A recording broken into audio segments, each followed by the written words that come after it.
Good afternoon, ladies and gentlemen. Welcome to the University of Belgrade School of Economics and Business, which is jointly with the School of Law, University of Belgrade, and Austrian Economic Center, hosting the free market roadshow discussion that we will have today.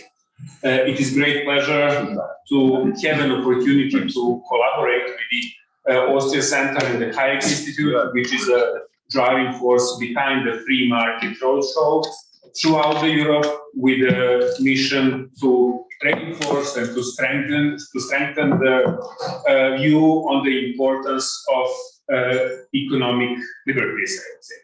And it is even more pleasure for us to be able to host this event, this conference in 2022, which is the year we are marking the 85th anniversary since foundation of the School of Economics and Business.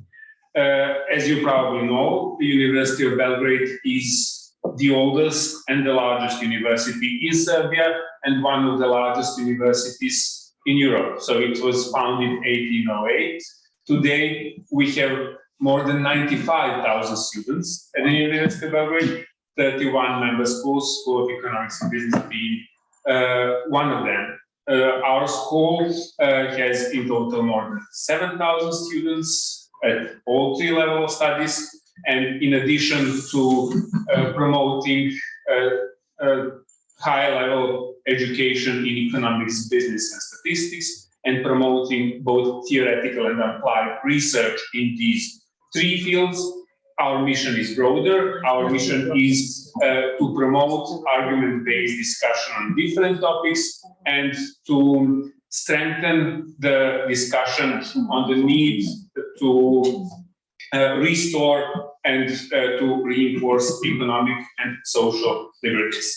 It is our very great pleasure to have a great lineup of speakers today. Professor Zarić, as a chair of the event, will give a brief introduction about our speakers, but on behalf of our school, I want to thank to all of the three speakers for taking time to come to Belgrade and to meet us again in person. So we have a very long tradition with the Austrian Economic Center in co-organizing the free market roadshow.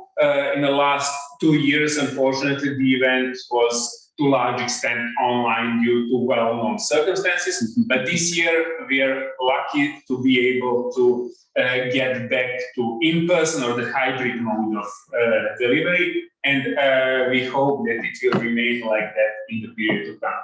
To keep the long story short, thank you again for taking time to attend the event. Big thanks to our speakers for taking time to address us. And now the floor is yours. Thank you. Thank you, Professor Ranđelović. Thank you for the support of our faculty. We are co-organizers with the Faculty of Law. The last time, 2 years ago, I think Mrs. Kolm remembers, the Faculty of Law was the host of our virtual meeting, but we were attending, of course, and participating. I would like to say that in this building, the traditions of the liberal thinking and of the free market lives, and it's still alive. And also that this is a part of our curricula for some subjects, and that we are teaching, let's say, elements of the free market school in few subjects, like methodology of economics, then on the history of economic thought, and then in some other traditions.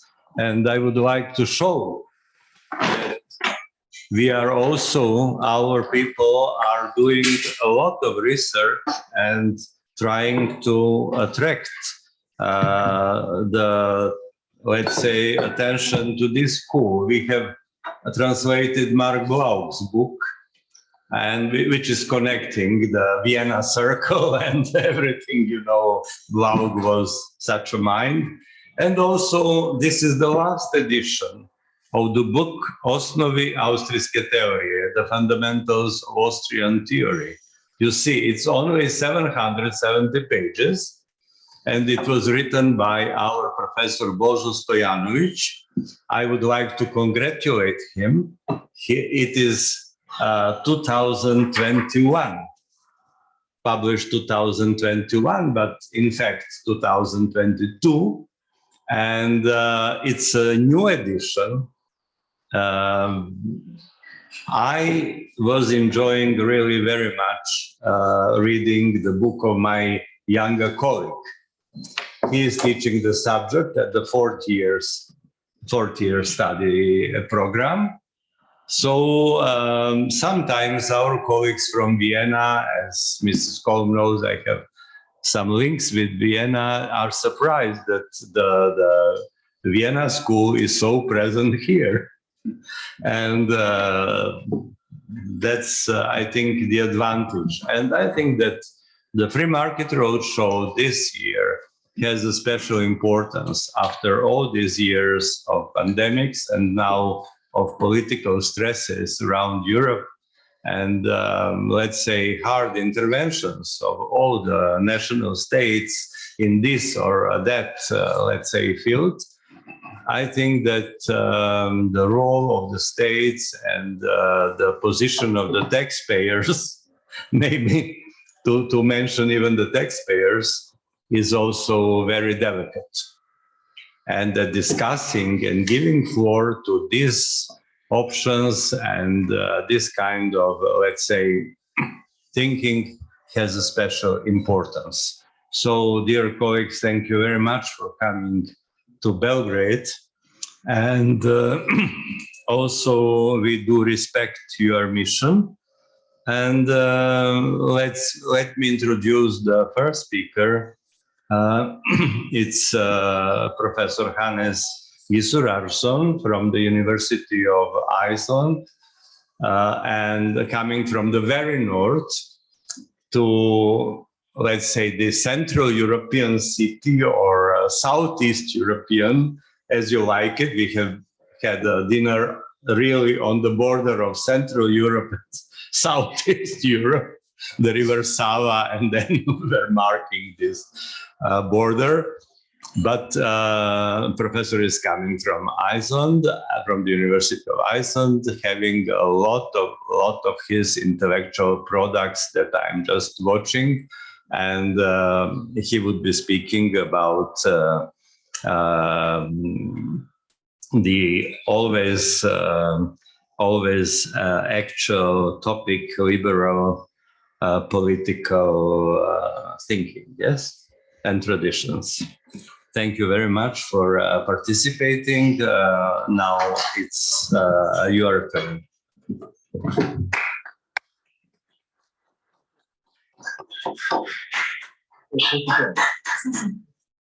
Saša, how can we start it there? The presentation. So Hans, you're the first to talk? Right? Yes.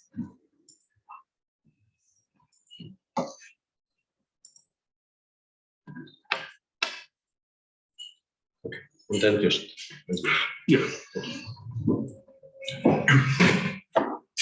dear professors and students, it gives me great pleasure to come here to Serbia and to learn a lot about your history and your economy. I'm very interested in coming to this other corner of Europe in the southeast from my own very remote, distant country in the northwest. And what I'm going to talk about is the conservative liberal tradition, on which I wrote a book in 2 volumes. It's actually available online. These 2 volumes, 24 thinkers. We were actually discussing a few of them earlier over cups of coffee. People like Karl Popper and others. And the conservative liberal tradition begins with 3 classical thinkers, really. They are John Locke, who in his book about civil government argued that appropriation from the commons needn't harm others. Because some people would think that if you take something from the commons and you define it as your private property, you're harming others. And John Locke argued that it wasn't so at all. He provided that the productivity from private property rights would be allowed to present itself. Then David Hume, he was another classical liberal thinker, who basically said that our laws of justice were responses to scarcity of neighborly love and scarcity of natural goods.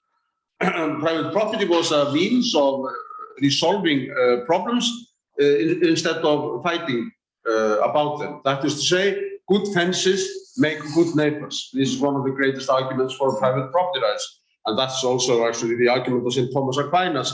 I have a chapter on St. Thomas Aquinas as well earlier, as a pioneer of the conservative liberal tradition. And then Adam Smith presented two powerful ideas that are still not being understood by all. One of them is that we can establish order in society without commands from above. The other one is that the profit of one doesn't need to be the loss of others. Life is not, and the economy is not, a zero-sum game. The market economy is a positive-sum game where you can benefit and I can benefit, the two of us, mutual gain. These ideas are still not fully understood. But what I present in my book here on conservative liberal tradition is a variant of the classical liberal tradition, namely the variant that came into being as a response to the French Revolution. Edmund Burke, Benjamin Constant, and Alexis de Tocqueville, all of them responded to the French Revolution. And perhaps it is controversial to say so, but I think that you can, in world history, or in distinguish between two failed revolutions and two successful revolutions. The 1688 revolution in England and the American Revolution of 1776, they were successful because they were made to preserve and extend existing liberties. They were a continuation of a tradition. Whereas the French Revolution of 1789 and the Russian or the Bolshevik Revolution of 1917, they were made totally differently in order to reconstruct society. And they turned into disasters, into bloodbaths. Why was this? Edmund Burke, in his reflections about the revolution in France, gave the answer that the French revolutionaries, they overestimated the power of individual reason and underestimated the potential of social reason embodied in practices and traditions. Benjamin Constant, in a very famous talk in Paris in 1819, he contrasted modern liberty with ancient liberty and said that the French revolutionaries had not understood modernity. Modernity is diversity, individuality, freedom of choice, freedom of contract. And Alexis de Tocqueville, in his several books, L'Ancien Regime and also Democracy in America, he said that the French revolutionaries didn't appreciate intermediate institutions spontaneously developed. And that's perhaps the great difference between conservative liberalism and other kinds of liberalism, perhaps some kind of hardcore libertarianism, that conservative liberalism emphasizes intermediate institutions like the family, the civic order, and stability and continuity. So we do not only have the individual who's choosing consumer goods, we also have all kinds of ties, attachments, and commitments that are a result of us being who we are. Then in the 19th century, we had wonderfully clear and powerful champions of free trade. Well, actually, Antecimenes was in the 18th century. He was a Swede. What I'm trying to do in my book is to point out that the conservative liberal tradition of the free market and capitalism isn't an Anglo-Saxon invention. It is a tradition shared by many others. And one of them is the very interesting Anders Chydenius, who was a Swedish thinker, who published a book on the national gain 11 years before Adam Smith published his book, and basically presented the same arguments. Perhaps not as systematic as Adam Smith, but a very interesting thinker nevertheless.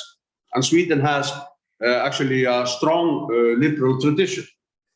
Then Frédéric Bastiat, he was a brilliant writer who argued for free trade eloquently and very well. And Herbert Spencer also presented powerful arguments for free trade and for economic freedom, and William Graham Sumner, who is a neglected thinker, very interesting. I devote a chapter to each of those four in my book. Then we have, and come back to what's really the subject here, the Austrian pioneers, Karl Menger and Ludwig von Mises, from whom I've learned a lot. And when I read some of the critiques of the free market, I can see that those people haven't really understood the strongest case that can be made for the free market, which the Austrians make, in my opinion, because their picture of the free market is much more realistic than that of some of the neoclassical economists, because they are not talking about machines or mechanical interpretations. They are talking about developments, dynamic developments. What are the economics of freedom and freedom? Menger refuted both Georgism and Marxism. He pointed out in his books that there was nothing special about land, like the Georgist thought, or about labor, like the Marxist thought. Value was objective, it depended on demand, price was derived from marginal utility. Mises demonstrated the impossibility of socialism as the public ownership of the means of production, which was the common definition of socialism in the beginning of the 20th century. Mises argued that socialism and central planning had to fail. And when I was writing my book, I tried to find out what did Lenin think about how to proceed in a society. He had made a revolution, and what did he then want to do? He wanted to abolish public profit, he wanted to abolish private ownership of the means of production. So how would he solve the problems? I read some of his articles in Pravda in 1919, and it dawned on me that Lenin didn't have a clue as to solve the problems of economic management if you do not have private property rights, where you have to decide between alternative uses of resources and tools. Whether are you going to produce oil or water, whether you're going to build a ship or to have a train ride. All kinds of such decisions have to be made, and they have to be made on the basis of information about the costs of various alternatives, but you don't have those costs available to you when you're making calculations, and this is Mises' argument. Mises added another argument, which was refined by Hayek, and it is that not only is central planning impossible, but interventionism is an unstable situation. Interventionism is essentially the development of a free economy into an unfree economy, because one intervention requires another one until we end up in a centralized socialist economy. And it was Friedrich von Hayek who developed these ideas and arguments into a powerful, coherent social and political program, in my opinion. Then the Chicago School and the Virginia School both made important contributions. There are chapters on actually Milton Friedman, where I also give an account of my discussions with him, because I was fortunate enough as a young man, your age, to meet with him and discuss with him, and he told me a lot of very interesting things. And James Buchanan, the father of the Virginia School, the public choice school. Hayek essentially argued that national socialism and communism were in the same family, namely totalitarianism, and that if you try to impose central planning on a society, you will have to abolish individual freedoms, and you have to eradicate all opposition, as you can see now in this illustration, where a priest and a landowner, they are being judged and then executed by a so-called people's court. Hayek, in my opinion, is one of the most profound thinkers of the 20th century and actually of all ages. Hayek posed a very interesting question. How can we accomplish as much as we have done in our vibrant, flourishing civilization when each of us knows so little? How can we have all this great achievement with this individual ignorance? And his answer is that the reason why we can do this is because we can utilize knowledge that we don't have ourselves. Knowledge which is transmitted through prices in the free market and through traditions between generations. So we can actually, like Berg pointed out, speak of collective reason, accumulated cultural capital. And that is what explains our great achievements. The theory of spontaneous order, which Hayek presented, I think it shows that liberty is not only possible, but it is also inevitable. If we are to feed the 8 billion people who live on Earth, we simply have to try to use as much of the knowledge that is dispersed amongst the individuals and which exists in many cases only as personal knowledge in the individuals themselves and not being able to be fed into a computer. But is liberty desirable? Hayek demonstrated it is possible. He demonstrated that it is inevitable, but is it desirable? Yes, it is, in the belief that human beings should flourish and develop their talents and abilities. We saw a statue of Aristotle here in the Dean's office before, and Aristotle presented a theory about human flourishing, about how we develop, how we become ourselves. And I think it's a fascinating theory of his.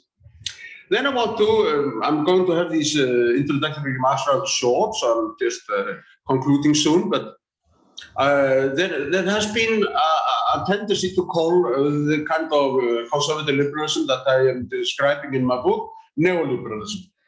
And I have no problem actually with that word, because it is not at all a derogatory word in itself, although it's usually the enemies of conservative liberalism or capitalism that use it. So I will accept it. So neoliberalism as a political project came into being in the reconstruction of Germany after the Second World War. And I devote a whole chapter to Wilhelm Röpke, who was the author of the reconstruction of Germany with others. He was an advisor to Konrad Adenauer and Ludwig Erhard. And the Wirtschaftswunder, economic miracle, was actually not an economic miracle, it was a political miracle, because Adenauer and Erhard were able to go through with economic reforms, which had the predictable outcome that Germany revived in the years from 1945 to, say, 1960. It was really a remarkable achievement. And Erhard and Röpke were members of the Montpellier Society, which Hayek established in 1947, a debating club of classical liberals. Then in the 1980s, what people call neoliberalism revived again, when Hayek and Friedman inspired economic reforms in countries as diverse as the Great Britain under a conservative government, in Chile under a military junta, and in New Zealand under a social democratic government. By this, I'm not making any apology for military dictatorship, of course not. I'm just pointing out that in these three very different regimes, the same types of economic reforms were implemented, and in all three the different regimes, they were successful. And actually, I come from one of the Nordic countries, and the myth is being perpetrated by many that the Nordic countries are examples of successful social democracy. But my argument would be that the success of the Nordic countries is despite of and not because of social democracy. The Nordic countries are successful because they rely on the rule of law and the protection of private property rights. They are staunch supporters of free trade and open economies, and there is a lot of social cohesion and a high level of trust in in the Nordic countries. So these three factors account for the success of the Nordic countries. And in fact, the history of Sweden is a very good example of Hayek's wrote a certain thesis, because in the 1980s they were going too far into socialism. They realized it, being sensible people and very disciplined people, so they retreated from socialism in the 1990s and privatized. They enabled private choice in both education and healthcare, and they reduced the level of taxation. Then we have in Central and Eastern Europe, and I'm only naming people that I know personally. They all helped me with my book, actually. Václav Klaus and Leszek Balcerowicz, they read over the chapters about the reforms. And their reforms, Matlar in Estonia and Balcerowicz in Poland, and Dr. Klaus in the Czech Republic, and many others, whom I don't know personally, I couldn't really comment on, so they implemented successful reforms. And in 1 or 2 decades, the countries that had been socialist, they became relatively free, normal countries with choice being implemented in many ways. Then finally, and that's something for a person who's more practical than a political philosopher than I, Barbara Kolm, is to discuss some tasks ahead. The one interesting question is, what would be the appropriate monetary regime for a small country? This is a discussion in Iceland, for example. Milton Friedman told me once, when we were discussing these issues, that he thought that the euro would not be as successful as the dollar for 2 reasons. If you look at the dollar, the United States is really a currency union in a way. The dollar is used in 50 different states, and actually it's also used in Ecuador and Panama and in the black economy of many other countries. A friend of mine who used to be governor of the central bank in Atlanta, he told me that every week there was a jet full of American banknotes that went to Moscow because there was so much use of the dollar in Russia and in other countries. So the dollar has been relatively successful in the 50 states of the US. Why wouldn't we expect the euro to be as successful as the dollar? Friedman said, for 2 reasons. One is that the labor market in Europe is not as flexible as it is in the United States, where only about 10% of the people are in trade unions, so that you can have wage adjustments. They are much more easily than you can in Europe. And secondly, because social mobility is much greater in the 50 states of the United States, where everybody speaks the same language and you just have to rent a large car and take all your belongings with you if you want to move from Maine to Massachusetts or to some other state. So flexible labor markets and social mobility are greater in the United States. Then we have small states and globalization. I have actually written a little book about it, and I'm not going to dwell upon that here, except to point out to you that economic integration enables or makes possible or facilitates political disintegration. By this I mean that if you have a large market, then you can have small political units, because those small political units, they benefit from the international division of labor, which is being implemented in the large market. Adam Smith, on whom there is a chapter in my book, he said that the division of labor was limited by the extent of the market. The larger the market, the more division of labor. So we can benefit from it even if we are small states. So small states are not economically inefficient. Then the question is that I'm sure Barbara will address. Well, how will the European Union, we are outside the European Union, Iceland, but how will it develop in the future? Will it become an open market or a closed state? I think, for example, that Ukraine perhaps should not join NATO necessarily, nor the EU, over the very strict opposition of Russia. Perhaps, however, if they want to belong to the West, why do they not join the European Economic Area where we are in Iceland and Liechtenstein and Norway and for all practical purposes, Switzerland, so that they can have economic cooperation with the West without the political commitments that may be too costly for them. Then another special interest of mine is environmental problems. I think that the best solution of environmental problems is to define private property rights to the resources in question. I've written a book about it called Green Capitalism, How to Protect the Environment by Defining Private Property Rights. And the main point of that book can be summed up in one sentence. Environmental protection requires environmental protectors, people that look upon the resources as their own and guard it and protect it. What we have to do, and that's my concluding remark now, is we have to make liberty inspiring again, so that young people like you identify with liberty. It has to be seen as an intellectual adventure, as a voyage into the unknown, as exploration, innovation, and entrepreneurship, where we can unleash the creative powers of a free civilization. Thank you.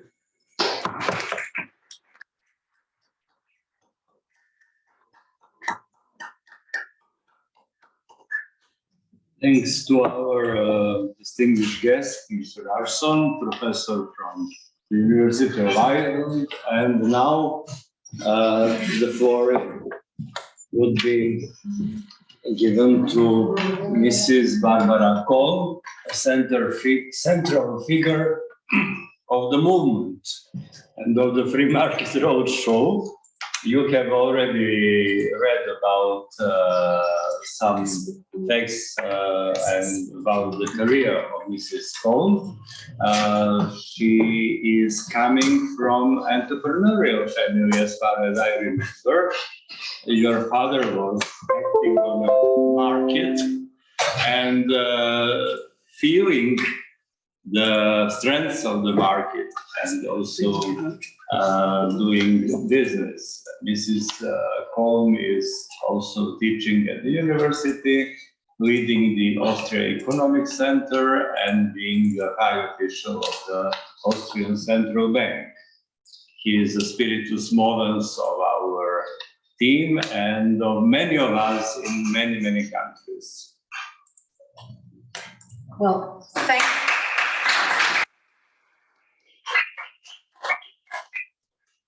Thank you very much, Professor Zarić. Thank you very much, Professor Ranđelović, for hosting us again at your mostly new premises here at the University of Economics and Business. It's a pleasure to be back live with all of you. Sorry. It's a pleasure to be back live with all of you. And I would also like to thank my fellow speakers here, especially Hannes Gissurarson, who has been traveling with us and discussing the basis of a free society and a society that can flourish and grow. And I think this is all what we want for the next generation, for our students that are observing, that are watching here live and also remote. And we have a couple of challenges ahead, and Hannes already mentioned some of them. And I would like to focus on two things in my short presentation, which is actually stable money and what we can do, because we have a couple of challenges ahead, plus limited government. Because there is one famous president once said, one needs to starve the beast in order not to overspend. And I'm not telling you which president this was, you might already know, but I think it's kind of logic, because there is something that we call responsibility, which is one of the big values of liberalism and pro-market, self-responsibility. Competition is another one, and the achievement principle. So those three things go together, which also means that we cannot spend more than we have on the one hand. And I'd like to quote Sir Keynes, because Keynes is very important, especially in Europe, when we look at government spending. And Keynes was very right that in a certain circumstance, one needs to inject money into the system, and the state intervenes and looks into repairing infrastructure and goes into paying checks, etc. But he also said, and this is totally important, and this is what has been forgotten by many politicians, that also government and the state has to step back and has to get the money out of the system again. And this is what has been forgotten over the past, I would say, literally 60 to 70 years in Western Europe, and also across the pond in the United States and in many other places across the world. So this spending by the government, which is nothing else but using taxpayers' money on the one hand, and also on the other hand, the printing machine. And there's one famous quote that Mises said in the unfortunately not very pleasant 20s in Austria, when he passed the central bank, and with the high inflation and the problems that we all had across Europe. And he just said, you can solve the problem by turning off that noise, which was, stopping the printing machine, the money printing machine. So it's not as simple as that. And also being involved in monetary policy, I will be very technical today, so please apologies for that. But I think it's one has to see the philosophical underpinning, and on the other hand, the technical background. Because in times where we have cancel culture, and where certain people tell us what is right or wrong, we have to look into the facts and into the numbers and figures and into reality. And Hannes already made a good point about that when Hayek became famous also for his research on how knowledge is being created in society. And on his remarks, when he was awarded the Nobel Prize in 1974, he gave a talk on the pretense of knowledge in society. And he told those people who said, we know what is right. We have the absolute knowledge. There is no such thing as the absolute knowledge. We have to be adaptive. We have to learn. We have to constantly look into innovative processes and engage ourselves.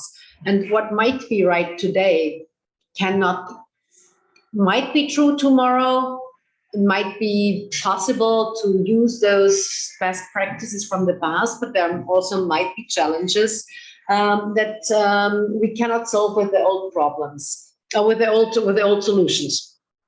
Having said that, there is also something that if we look at the monetary policy side, and if we look at the modeling of how to say, for example, how to analyze inflation and other phenomena on the markets, the models that we have used in the past might not be relevant today because they were linear, or they only have looked at certain factors. And now we have a couple of external shocks and things that we need to look ahead of time. There is a slide that I also like to use, because one thing, and this relates to what we have seen, the one-size-fits-all policies that we've seen in the European Union and in Europe don't work.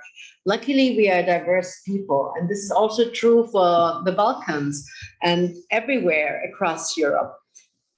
The solutions that might be true for France don't work in Germany, or don't work in Greece, or don't work in Serbia. The solutions that might work for Switzerland will probably be impossible for a centrally planned economy as France is. So you have to look at where we stay and what we are heading to. And here are the contemporary issues that actually provoke paradigm shifts, and Hannes has touched upon those. The war in Ukraine, which has triggered an external shock that has triggered not only inflation, but many other consequences. One of them will be migration. One of them is the insecurity of the labor markets. One of them is also another supply chain problem. Then we have COVID, of course, which was the last very big shock and external shock that was triggering the problem with the supply chains, and that has led to shortages in many ways on supply and demand for production. And then the dependency both on China and Russia of our European economies. This is something that we need to address, whether it's on oil, gas, or labor, or also investment. Who is investing in our countries? And yesterday we passed great buildings and great construction sites here in Belgrade. And there is a certain this is investment from the Emirates, which is great if you attract certain countries to invest. So you must have a good climate for investment, but you also need to look at how dependent you will become. And this is a question that we need to discuss across the continent and also in Latin America and other areas. And then climate issues. I think it's truly important to leave an environment and a world that is solid, safe, and sound for the next generation. And Hannah has mentioned that truly that we can only do that with self-responsibility. And we need to have ownership and people who look into that. And it's not something that we can address top down, but we also have to do it bottom up. And this is the good thing. Hayek back then mentioned, we can only change society top down. We are privileged now with all the tools of information that we can also work on things bottom up. So we have both ways to go to inform ourselves and to solve those tensions and issues. What are the consequences of those problems? Growth problems, the budgetary discipline that we have not kept. Just remember all the expenses that some of them were definitely necessary during the COVID crisis to tackle individuals' problems and issues, but many government spendings were not necessary, which meant we rose the debt burden tremendously across the world. We have seen mass unemployment due to that, but now we even have labor shortages. So it's the supply-demand side changed completely due to that. We will see an enormous tax burden because somebody will have to pay back those things. And then what is the worst? The lack of innovation, because we were closed and locked down and we did not think about what we can do. So I will briefly go over a couple of slides before we go into the real thing, inflation. Lack of growth and the prognosis here because of the war in Ukraine. All of Europe was on a recovery phase in Q4 of 2021 and January, February 2022. And then all of a sudden we had this external shock and inflation kicked in and growth rates were totally reduced. Apologies for using the German and slides here because they're just brand new that I got them from the central bank. But what this slide tells us that the energy prices, of course, and supply shortages triggered inflation in 2022. And here is something that I would like to discuss on a side note. The very true idea of the so-called European Green Deal to save our environment, to leave something sustainable for the next generation, which is truly important, has also created issues on the because of the time lag that was not priced in innovation, the innovation that was needed on the energy sector, whether it's new technologies, whether it's the expansion of solar, wind, hydro, whatever you need, new technologies, takes time for the market to adapt, both for the consumer on the one side, but most importantly for the industry. You can't have a plant reconstructed within 30 days. So this time lag was not priced in, and therefore we saw all of a sudden a trigger in inflation on this energy sector, which is the biggest driver thereof. And then, of course, service industry. This was due to COVID, when all of a sudden the entire service industry was blocked and locked down. Those two were the major triggers. So orange is energy and blue is service industry. Industrial goods, and the other one is services in terms of what we see as consulting, etc. So those were the big triggers for inflation. And then we have the consequences, of course, of the war of Russia and Ukraine, which I would only want to cover briefly when saying sanctions are a two-sided sword. If we look at the history of sanctions, we have to be very careful analyzing them and see who will suffer most from sanctions, and will they reach the right people? Because in the end, if Europe is putting sanctions on Russia, which is obviously necessary right now to make a statement on the one hand, but on the other hand, our economy, our industries have a big issue. And the same thing is the sanctions in Russia will hit the wrong people. It will be the man on the street who will suffer the most. So I don't have a solution for that, to be honest. I just wanted to make sure that we also see at the consequences of our actions on many sides. Then I already covered the uncertainty for the long time economic development because of the conflict. I will simply stop at that. But the question is, what shall we do now? Where are we heading? Before I close, I would like to take a short step with regards to inflation. So what are the drivers of inflation?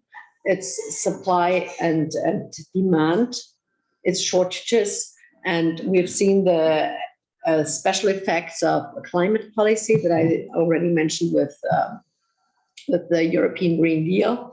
But however, to be honest, this has not been a big driver. But the thing is that we have seen periods or times of inflation in the 70s and early 80s that we have not analyzed to the extent that we should have done on a macroeconomic level. We could have had some learnings from that. There was this big energy crisis. You were not born back then, but maybe your parents can tell you about that. So learning from the past is important, and analyzing that and looking into it. But what the central banks have done is their task is price stability and financial market stability. At the ECB, we decided inflation has to be kept at a 2% level, plus minus a little bit, in order to be stable. Now we have to look into that and see if that is something that we can guarantee forever, if this is the right thing. There are definitely some things, and I will show you, hopefully I have it here. One more slide. No, sorry, I deleted the slide. It's about the PEP and the programs.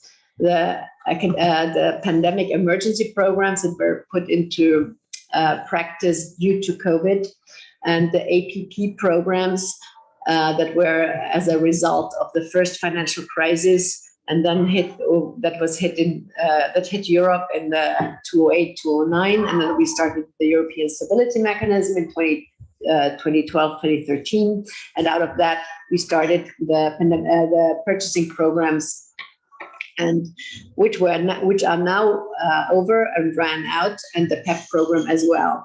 And Christine Lagarde, the president of the European Central Bank, announced the first rise of interest rates, a step, which is like 0.25, the first hike, which is literally nothing, but at least it's a signal to the market. Other central banks, the Bank of England, the Czech Central Bank, and the Fed, and many others have already a long time ago risen their interest rates as signals. And I think this is also something very important. And after all, two more things before I close. We have to look into productivity in order to create growth. Productivity, which means our labor cost units need to go down. And on the other hand, we need to be more innovative to be a competitive society. And that is true for Serbia, that is true for Austria, that is true for the entire Europe. And if we don't follow those, we will definitely be in big trouble. And the creation of growth, as after all, goes hand in hand with structural reforms in order to break this vicious circle of inflation and going down the drain. And with that, I'll simply close now and hand over to Cris. Thank you. Thank you, Mrs. Kolm. Many questions and many answers. Now we give a floor to Professor Cris Lingle. He was a professor at the University in Guatemala, and he is a citizen of the world.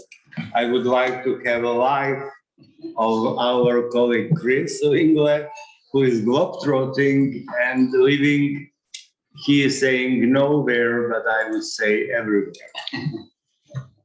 Cris. Thank you. I'm going to stand up,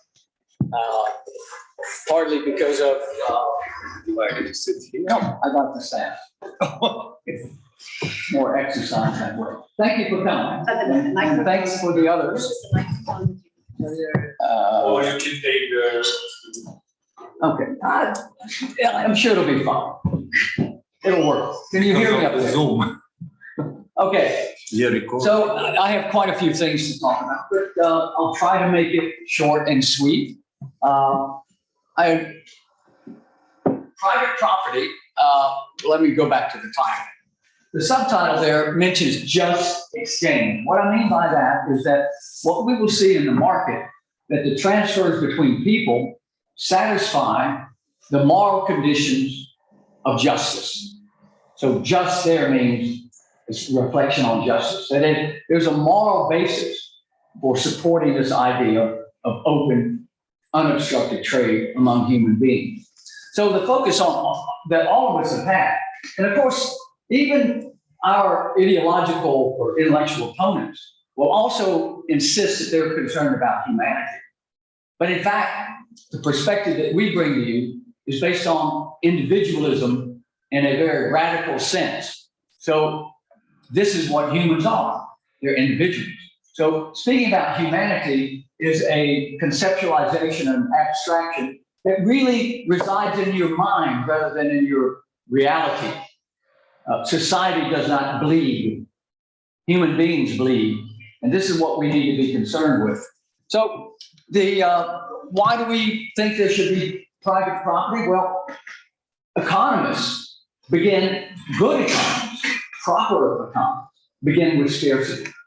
It is the foundational imperative of economics, that we have to understand it, and we have to understand how that will impact on human action and what are the consequences of that. The other thing I want to look at is the material aspects of private property and the more sort of metaphysical, maybe spiritual, existential aspects of private property that are not necessarily material. And so here we go. So that's the sort of framework that I want to present to you. Now, scarcity, as I mentioned, is the economic problem. Without scarcity, there would be no choices. Without choices, there'd be no activity. There'd be no action. It would just be existence. And it would, so it's what makes us humans. So we can either blame or thank scarcity for giving us this humanity, because we have to choose. We have to act because of the nature of scarcity around us. And it's a condition of nature. It's not an imposition of society or man. So as human beings, we have to confront this. So we need to find a way for all of us to simultaneously find the best solutions for this problem of scarcity, or we'll have eternal conflicts. That is violence or, so there are really only two ways to deal with the conflicts that arise out of scarcity. You can have theft, you can have violence, or you can have enslavement. And the other is to have the freedom to interact with people. That is the transfer of things that we have or things that we want. And so this is a completely different sort of approach to this idea of how to cope with scarcity.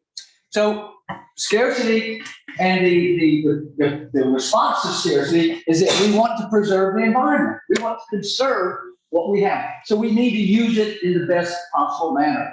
So economists have always been preservationists or conservationists, indeed environmentalists, in this concern for the proper use of scarce resources so that there is more for all of us to enjoy. Now, relating to private property and markets, markets cannot operate in a real sense without private property, because you cannot have meaningful prices without private property. This is part of the reason why central planning failed, because there was not that means to transfer the information that Hans referred to, that this sort of decentralized, dispersed information. The only mechanism that we have encountered in human life is that the market provides a mechanism by which this diffuse information, that you decide that you want things this afternoon that you did not realize that you wanted in the morning. It could be a rainstorm. All of a sudden you need an umbrella, but you didn't predict that in the morning, you went out without it. So what happens is that we get new information constantly. We have only each other as transmitters of information continuously, because when central planners get it, it's static, it's stuck, it's there, it's in a folder. But when you get information, it activates you. You respond by perhaps in the market or in some other physical activity. So profits are part of this. So we have to understand that the morality of private property, that is, ownership of private property, has not only material benefits, but it is a moral issue that you should own this property because you accomplished it lawfully and peacefully, and you developed it or purchased it or however. Now, so it sort of supports, it's really a democratic process because we're all involved in it. And we all get this constant capacity to participate in it. Whereas in formal democracy, political democracy, you participate every now and then, maybe 2 years, 4 years, whatever. But the market is a extremely democratic thing because we're all participating in it all the time, perhaps even in your dreams. So, voluntary transfers of property, that is, we call it trade, leads to just outcomes. That is, it satisfies a very important concept of justice. In fact, I'm not a moral or political philosopher, but I cannot come up with a better understanding of justice than voluntary trade. Because you only engage in that transfer if you believe that it's fair. Right? Someone gives you a price, you say, yes, thank you very much. It's a just outcome on the basis of the simultaneous decision to transfer one thing for another. So all these other ideas that people have about justice are really sort of arbitrary in a way. This one is real. We have evidence of the reality of a just transfer, because otherwise, because it's voluntary, you wouldn't engage in it. Now, so it's the simultaneous input of all the participants. Now, of course, it leaves out other people, and this could be a problem. Economists talk about externalities. Hannes mentioned this offhandedly. I won't say much more about it, but what we do know is that the participants have more or less equal footing in the process of that transfer. Now, the profits that I mentioned, the reason profits have moral content is that the community, those people who are engaged in that market process, have decided to reward people for giving them things that they want or need. So again, profits are the reward from the community, and it reflects your individual subjective values about that thing, or about the money that you might spend to receive it or transfer it all. So profits have moral content in that. They're deserved, as long as they are achieved through voluntary transaction without the interference of the state to guarantee monopoly profits. So this does require, in a sense, a secondary consideration that we don't want artificially imposed monopoly rights granted by legislatures or bureaucrats. So, we know that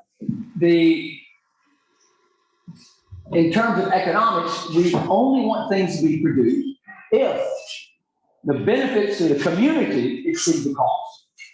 Simple idea. Well, that's what profits are. So profits are really, in a way, a necessary outcome that emerges out of this logic from scarcity, the private property to solve conflicts. And the profits are a motivating principle for individuals to innovate, to boost productivity, to generate wealth that is shared by a community. So if you think about it, one of the beauties of the market is that people go to the market to be happy. You know, when you go and we had a wonderful meal last night. Everybody was so happy. When you buy your new hand phone, it makes you happy. It's something useful. It makes you feel better. You can do things that you couldn't do before. And this is what almost all market transactions are about. It's motivated by the individual's search for happiness in a broad sense. So the trade that we're talking about really is an exchange of a bundle of property rights. So that whatever it is I produce, that I'm transferring to you voluntarily, and you're compensating me for voluntarily, we're really exchanging property rights. Now, whether it's a barter exchange, if it's barter, I'm transferring the property rights over what I gave you, lemon or oranges. So this is important for us to understand that every market exchange is a transfer of these property rights, that you are now the rightful owner. You have the property rights over that hand phone that you purchased in the market. So now these rights have to pre-exist before the transfer can take place. And they need to be protected. That is, the primary, in my view, the primary role of the state is the protection of the individual. Which means that, and as I will try to develop for you, that is really about protecting property rights. Property rights are the fundamental right that ensures human liberty. And without security of property rights, we cannot have human liberty. And without human liberty, we can't have the flourishment. That is the self-actualization that all of us see is necessary for our own life, and we appreciate in terms of social progress. Now, there's several different views on private property. I'll start with Karl Marx. Now, Karl Marx said private property is the problem. He wasn't an economist. He was a pretty good philosopher because he constructed a complex argumentation. So He had certain skills, but certainly economics wasn't one of them because he didn't start with scarcity. Marx's whole project is sort of hanging in the air. There's poverty, there's misery, and there's private property. Okay, so correlation is not causation. Marx neither,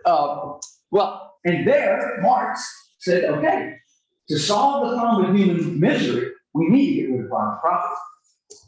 Now, the trouble was, Marx, despite our reference to his historical materialism, he misunderstood both history and materialism.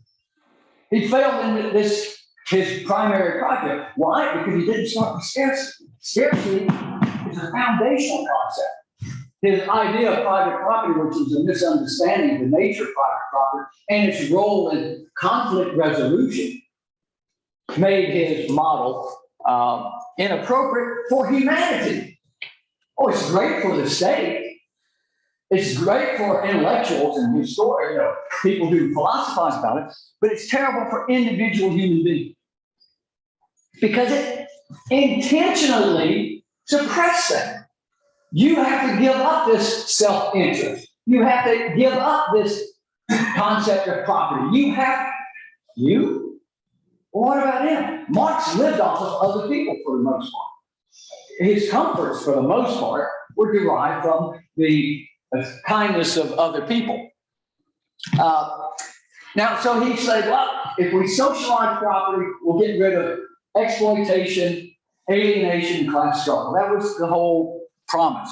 But in fact, we didn't see any of that disappear. The class struggle became the ruling class of the autocrats against the productive class, which were the workers.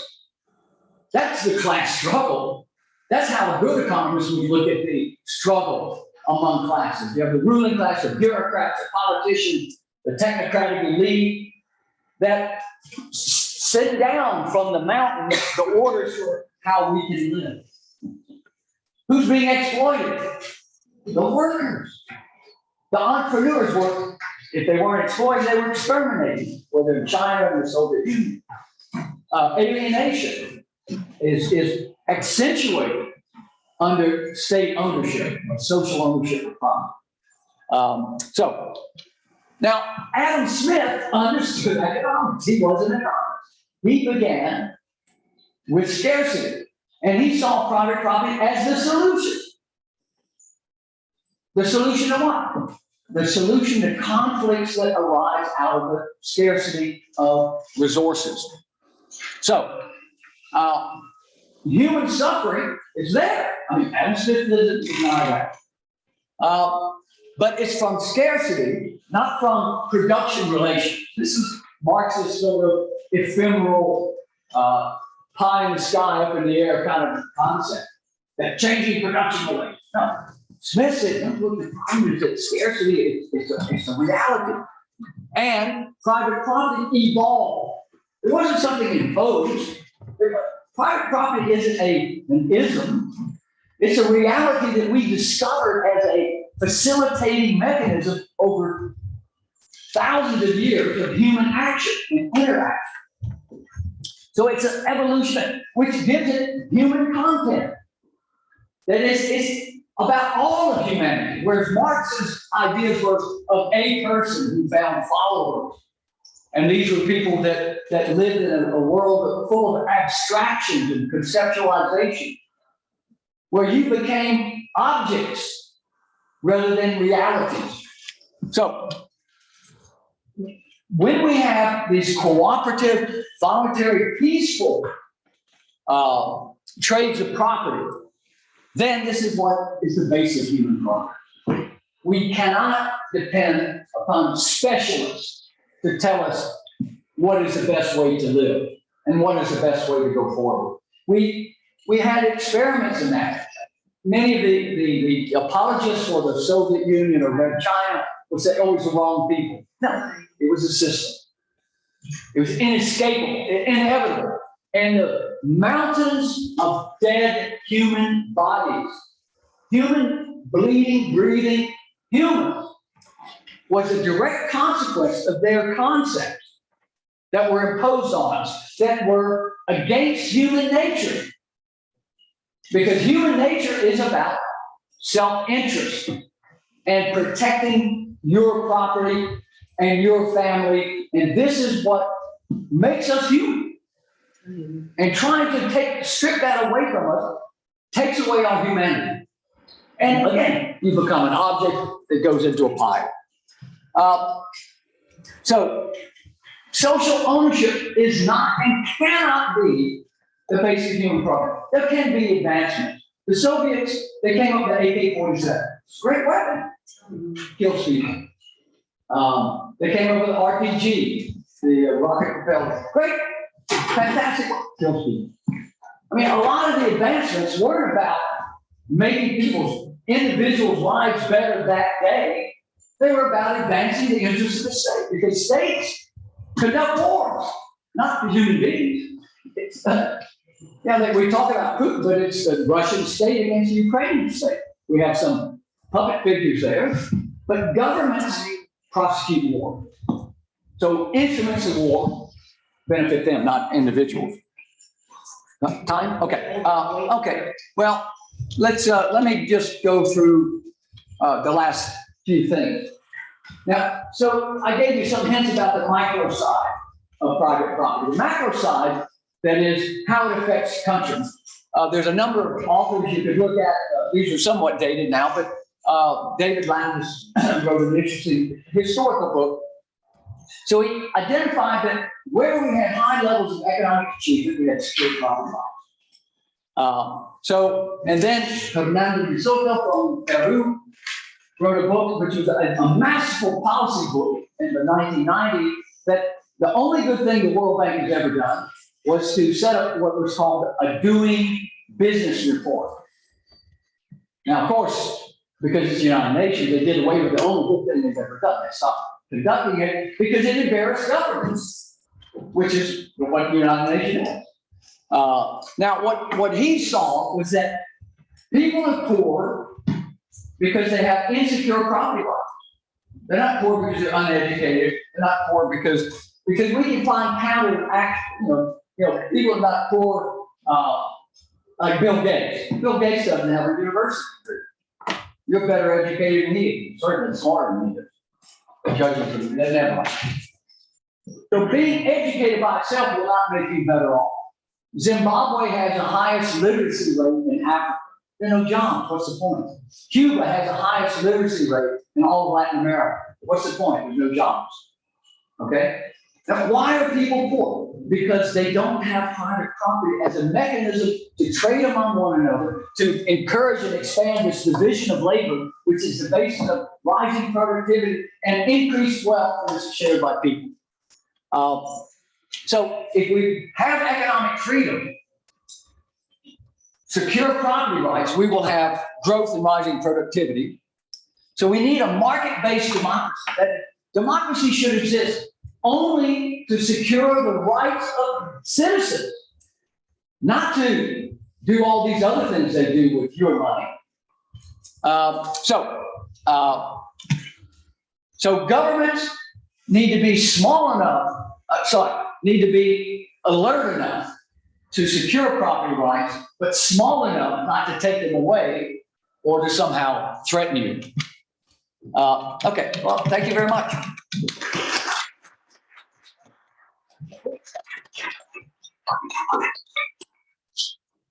Thanks to our speaker, Mr. Lingle, and now questions and answers. We have some moments for discussion. So, dear colleagues.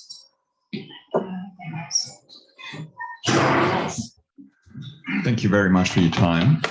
Dr. Kolm, I've got a question in regards to the remarks you made about addressing inflation and the comment about having to accept lower productivity costs. What would you say to, for example, a bricklayer in Belgrade that is struggling to feed his family and obviously is noticing increasing prices? And what would you say to him to justify that he needs to take a cut in order to address the inflation problem?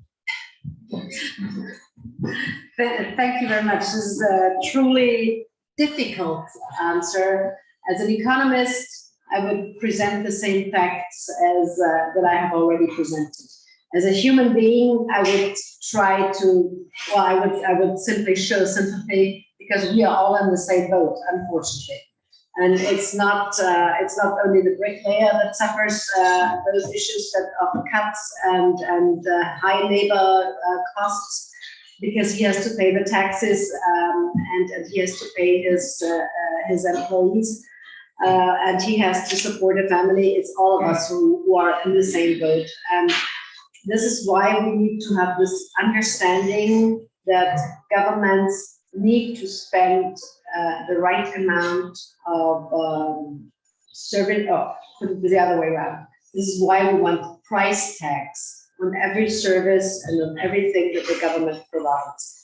And that we have the opportunity to choose ourselves if we want this service or that service provided by government. This will help us make better choices and also show government that they cannot do everything. And there is no such thing as one size fits all politics. So from the dramatic situation that we see these days, the economic situation, we have to also look into why this has happened. And one of them was definitely the big pandemic purchasing programs and the overspending by government.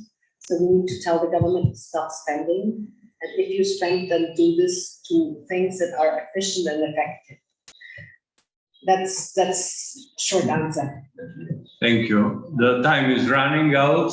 There is a time for short questions.